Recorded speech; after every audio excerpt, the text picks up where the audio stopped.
श्री सद्गुरुदेव भगवान की जय।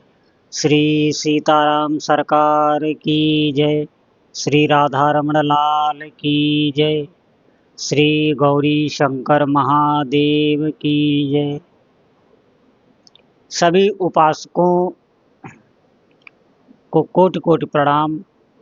सभी भक्तों को कोटि कोटि प्रणाम। सबको प्रेम भरा जय जय श्री राधे, जय जय श्री सीताराम। सभी भक्तों से प्रार्थना है, बहुत ध्यान से आज का सत्संग सुनेंगे। सभी साधकों के लिए जो साधना में तत्पर हैं, बहुत महत्वपूर्ण है। निश्चित ही आपका विश्वास बढ़ेगा।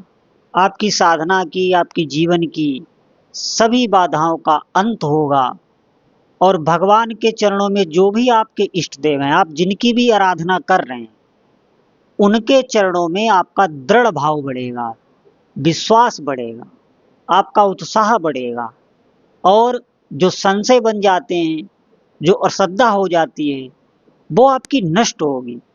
आप बहुत ध्यानपूर्वक सुने, पूरा सुने, अवश्य आपको लाभ होगा। जितने भी साधक हैं, जो भगवान के कृपा पात्र हैं, भजन में लग गए हैं, जिनको समझ में आ गया है कि जीवन में अगर सुख आएगा तो वो एकमात्र भगवान का भजन ही है जो हमें सुखी कर सकता है। अन्यथा हम इस संसार से कभी भी न तो तृप्त हो सकते हैं और न तो कभी भी हमको सुख मिलेगा। आपको क्षणिक सुख अनुभव तो कराया जाएगा, आपको ऐसा लगेगा हाँ अब आगे मिलेगा, आगे मिलेगा, आगे मिलेगा। ऐसे ही भगवान की माया जीव को आकर्षित करती रहती है। एक आशा ही पास है। जो आशा है भोगों की, संसार की, इसी को पास कहा गया है। यही बांधे रखती है और यही भगवान की मोहिनी माया सदा से करती आई है। मिलेगा आपको कुछ नहीं, लेकिन आपको लगेगा हमेशा यही कि हमें बहुत कुछ मिलने वाला है। आशा आपकी बनी रहेगी। जो भी भजन में लग गए हैं, जिन पर भगवान की कृपा हो गई है, उनके लिए सबसे बड़ी बात जीवन में यही है कि वो संसार में किसी से भी आशा की अपेक्षा ना करें। भीतर से, ये भीतर का विचार है। ये बाहर से आपको बिल्कुल दिखाना नहीं, मुख से बोलना नहीं। अगर आप मुख से बोलेंगे तो आपका राग द्वेष बढ़ेगा। ये बात आपको भीतर स्वीकृति करके छिपा लेनी है और साधना में तत्पर रहना है। आशा एक राम जी की, दूसरी कोई आशा नहीं। आशा अपने इष्ट की, जिन भी इष्ट की आप आराधना कर रहे हैं। दूसरों से कभी भी कोई आपको भीतर से उपेक्षा नहीं रखनी, लेकिन इसमें यह सावधानी रखनी है, बाहर से आपको ये प्रदर्शित नहीं करना है।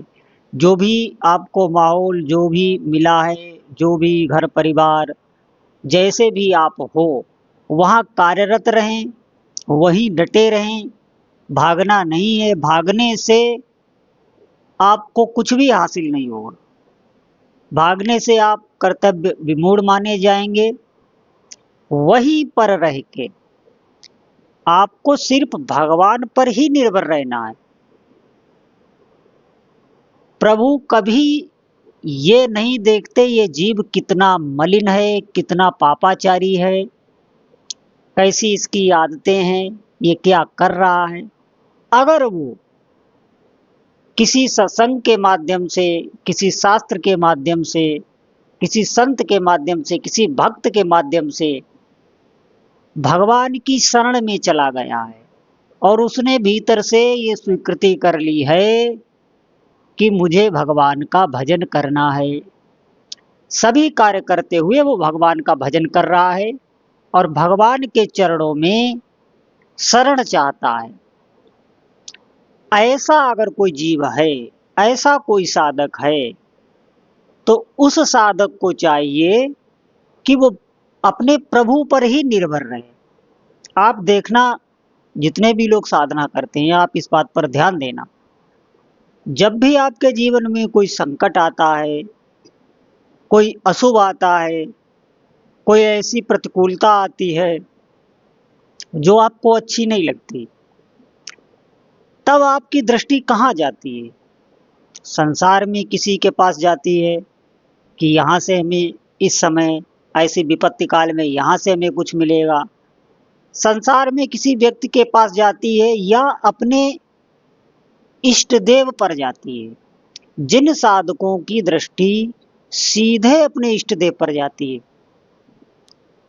कि वो देख रहे हैं, उन्हीं की प्रेरणा से ये हो रहा है, उनकी ये संज्ञान में है, उनके ये ज्ञान में है, ऐसा विचार करके जो भयभीत नहीं होते, तो ऐसे साधक आप निश्चित मानिए वो भगवान की धीरे धीरे शरण होने लगे। ये पहला लक्षण है कि जब भी आपके आगे कोई सुख आवे या आपके आगे दुख आवे और आपका तुरंत ही विचार चिंतन अपने इष्ट देव के ही चरणों में जाए। जैसे आपको किसी ने कोई उपहार दिया, कोई अच्छी भेंट दी, सांसारिक कोई आपको लाभ हुआ, तो आपका चित्त तुरंत ही अपने प्रभु के पास ही जाता है कि हो न हो उनकी ही कृपा से ये हमें मिला है, उन्हीं ने भेजा है। ऐसा इस प्रकार चिंतन जाना। या किसी ने आपसे कुछ कह दिया, आपके कुछ प्रतिकूल हो गया, कोई ऐसी परिस्थिति आ गई जो आपको अरुचिकर है, इस समय आपका ध्यान तुरंत अपने इष्ट देव की ओर जाता है कि प्रभु तो देख रहे हैं, प्रभु हमारे साथ हैं, उनके तो ज्ञान में है। ऐसा अगर आपका विचार जाता है तो आप शरणागति की तरफ जा रहे हैं। ध्यान रखना, हमें दूसरी जगह आशा नहीं रखनी, मुंह से बोलना नहीं, भीतर भीतर भजन करते रहना है, लेकिन अपने मुख से किसी की निंदा नहीं करनी, किसी से द्वेष नहीं कर लेना कि कोई हमारे प्रति प्रतिकूल व्यवहार कर रहा है, कोई हमारे प्रति द्वेष भावना रखता है, हमसे ऐसे वचन कहता है, उल्टे सीधे वचन बोलता है, तो उसके प्रति द्वेष आप बिल्कुल ना करें। उसमें भी आपका चिंतन जाना चाहिए कि हमारे इष्ट देव के ये ज्ञान में है, वो देख रहे हैं। आपको धैर्य धारण करना चाहिए। ऐसे समय भी हर परिस्थिति में आपको ये देखना है कि हमारे प्रभु के ये ज्ञान में है, वो जान रहे हैं मेरे साथ इस समय क्या हो रहा है। ये बात सोच के आपको धैर्य धारण करना है, ध्यान देना। इस प्रकार आपको चलना है, न कि संसार में कहीं आप सुख लेने की या इस समय किसी परिस्थिति में ये हमें बचा लेगा, यहाँ से हमारा मंगल हो जाएगा। ये प्रारंभ में तो हो सकता है, लेकिन जो ही साधना में आप आगे बढ़ेंगे तो ये आपको रुचेगा नहीं।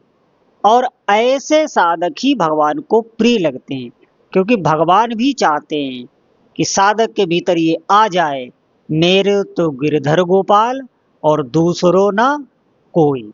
ऐसी भावना, ऐसी ही भावना हमारे भीतर आनी चाहिए। हम अपनी साधना प्रभु की करें, हमारे भीतर ये भावना होनी चाहिए, हम उनके ही टुकड़ों पर पल रहे हैं, हम उनकी ही दी हुई सांसें ले रहे हैं, हम उनका भजन इसीलिए कर रहे हैं। हम अपने प्रभु के हैं, प्रभु के रहेंगे, और उनका हम पर बहुत बड़ा उपकार है। हम उनकी शरण में हैं और हम उन्हीं का भजन करेंगे। ऐसी भावना अपने प्रभु के लिए, अपने इष्ट देव के लिए निस्वार्थ, क्योंकि उनकी ही वजह से हमारा जीवन चल रहा है। उनके ही टुकड़ों पर हम पल रहे हैं, तो हम उन्हीं का गुणगान करेंगे। जैसे आप देखना, पुराने समय में राजाओं के यहाँ भाट चारण उनका यश गाते थे। वो झूठा गाते थे लेकिन उनका यश गाते थे, क्योंकि राजा के टुकड़ों पर वो पलते थे, इसीलिए उनका दरबार में यश गाया जाता था। ये पुरानी परंपरा थी। उसी प्रकार हम अपने प्रभु का यश गाएंगे, हम उनका भजन करेंगे, क्योंकि आपको भीतर से स्वीकार करना है कि मेरे शरीर के रक्त का एक एक कण प्रभु की कृपा से ही है, और उनकी कृपा से ही मैं जीवन धारण किए हूँ। उनकी ही पूरी हमारे भीतर सामर्थ्य है। अगर वो चाहें तो मैं कुछ भी नहीं कर सकता, ये भावना भीतर से दृढ़ रखनी चाहिए। और जितनी ये भावना आप दृढ़ करेंगे, आपको एक रोटी का टुकड़ा भी अगर कहीं मिलता है तो उसमें अपने प्रभु की कृपा ही देखना। मैंने पहले कई बार ये कहा है, जैसा आप भाव रखेंगे, जैसा विश्वास रखेंगे, प्रभु वैसा ही आपके साथ करने लगते हैं। तो कहने का मतलब है, आप हर विचार से प्रभु से जुड़े, तो आपका भजन चलता रहेगा। भजन में बीच में रुकावट नहीं आएगी, कोई बाधा नहीं आएगी, और यही प्रभु को अच्छा भी लगता है। तो सभी साधकों से प्रार्थना है कि सत्संग को सुने, फिर उसका चिंतन भी करें, और विश्वास आस्था अपने प्रभु में ही रखें। किसी ने आपका कोई कार्य कर दिया, ठीक है, उसका उपकार माने, लेकिन भीतर से यही दृढ़ भाव रखें कि ये निमित्त है, बाकी किया मेरे प्रभु ने ही है।